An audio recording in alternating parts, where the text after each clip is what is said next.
Hi all, welcome back to RCB Pavilion. A good result right yesterday. Good win against South Africa, but although a cracking pitch, right? Absolute built up for bowlers. So it was a good test for all the batsmen, right? And it was a good chase by India.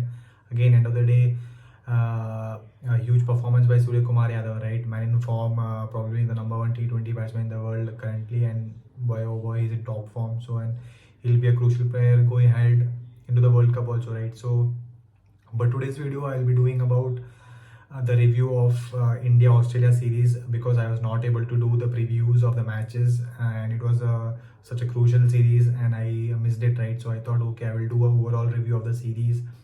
So what went right, what went wrong, what was the positives, what were the interesting things which I noticed. So before that, yeah, please do share, subscribe my channel. If you like the contents, please do smash a like on the video. Please do share, subscribe, keep supporting, keep watching my videos if you like it. So let's get into it, right? So the review against Australia series, a good series win, right? Against the top Australian side. They were, although David Warner was not there, but Chris Green, I think, played better than him. I feel the way he was hitting the ball. So overall, good series, good test. Again, uh, we are struggling with the bowling department, right? Both Bumrah and Harshal Patel back from injuries, they struggled, and of late we are struggling to defend the total, right? We are not able to defend the scores which we we lost the first match, even though we scored over 200. We couldn't defend. We got hammered in the end, right? And if you look at Asia Cup also, we were not able to defend against Sri Lanka and Pakistan. So that's a big concern heading into World Cup, defending totals, because not every day you win tosses. I know captains like to bowl first, but end of the day it's not under your control, right? You can't win tosses every time. So that's one big concern going into the World Cup. So that's where India will try to focus on where they bat first and they look to defend. So for that, India's death bowling should improve. The likes of Jasprit Bumrah, Bhuvneshwar Kumar, Harshal Patel, they have to come into the picture. So it's understandable Bumrah's and Harshal Patel's case because they are back from injury. They didn't have cricket for overall 2 months, right? So, but that's a concerning area for India. That's a death bowling and defending totals, right? So these are the two concerning areas which I noticed in the uh, Australia series. And if you look at Asia Cup as well, where they are posting total, but they are not able to defend. So that's one area to improve upon. And the big pluses for India in this series was Akshar Patel, right? 8 wickets, man of the series performance, what a performance from Akshar Patel, straight into the 11, replacing Ravindra Jadeja. Not really easy, right? And he didn't have great South Africa series at home a couple of months ago. So he's come back really well.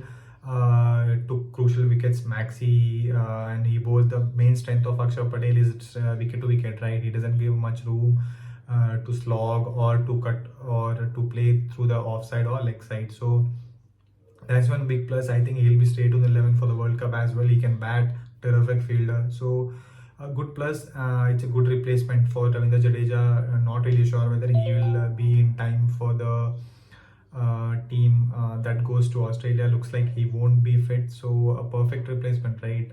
For Jaddu Akshar Patel. That was a huge bonus, huge plus for India in that series, where almost all the bowlers got hit. He was going around the economy of 5 to 6. So I hope he carries his terrific performance in the future series and World Cup. So one more place is where batsmen got into form, right? The likes of KL Rahul, Rohit Sharma, Surya Kumar Yadav, Hardik Pandya, Virat Kohli all got into runs. Virat Kohli, I know he scored a century against Afghanistan, but I feel the more crucial innings was that 63 or 68 odd against Australia in the decider, right? That was a more defining innings than the 100 against Afghanistan. He's back in form, terrific player, no doubt in his caliber. No one ever doubted him.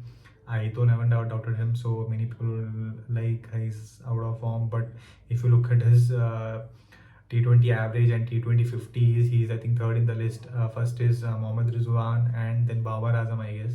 Then it's Virat Kohli. So just that he was not hitting his 100, so that's why he was out of form. That's very interesting actually if you look at it, right? So very nice to see King back into full-fledged form, and that deciding knock against Australia in the decider, right? And Rohit Sharma also played a crucial innings in the curtail game, 8 overs game. KL Rahul got runs in the first match. Hardik Pandya got runs in the first match. So overall positive in the batting. They are looking good. Batsman looking good. So the concern area again is the bowling department, right? So that they have to focus on.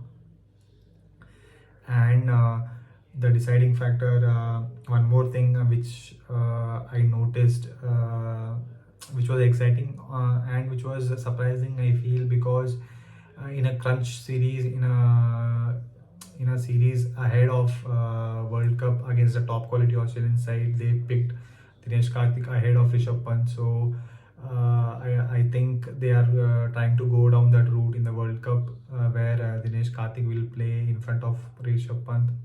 I think so, because as he called out in a crunch series with Australia, the top side, they are picking Dinesh Karthik ahead of Rishabh Pant. So looks like they might go with Dinesh Karthik in the first match of the World Cup. Not really sure, but that's one interesting thing which I noticed, that they are picking.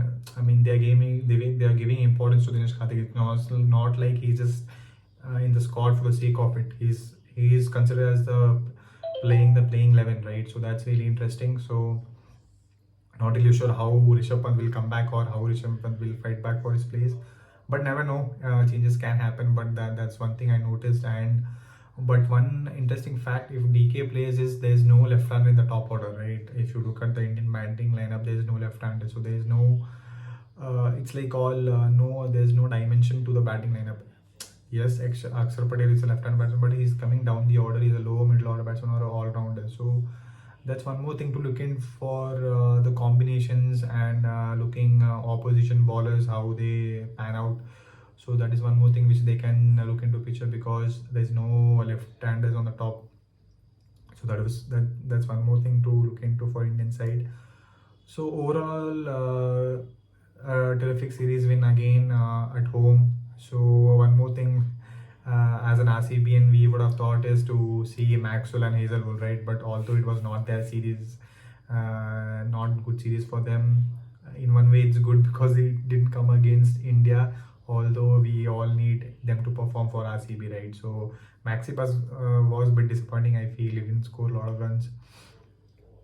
He will play his natural game, right, from ball one, but he got out Akshar Patel a couple of times. So nothing to worry. He's a big player for both Australia and as well as RCB. So hopefully he performs well for RCB next season, and Josh Hazelwood too. So that's pretty much it, guys. So I thought I will do a quick review on India Australia series, because I didn't do, and I was not available to do the videos for preview matches. So that's a quick review on India Australia series. Put in your thought, guys. What do you feel? What are the combinations for going ahead of World Cup? Who do you think is the star player for India at the moment? Put in your thoughts. Smash a like on the video. Keep supporting. Take care, guys. Bye.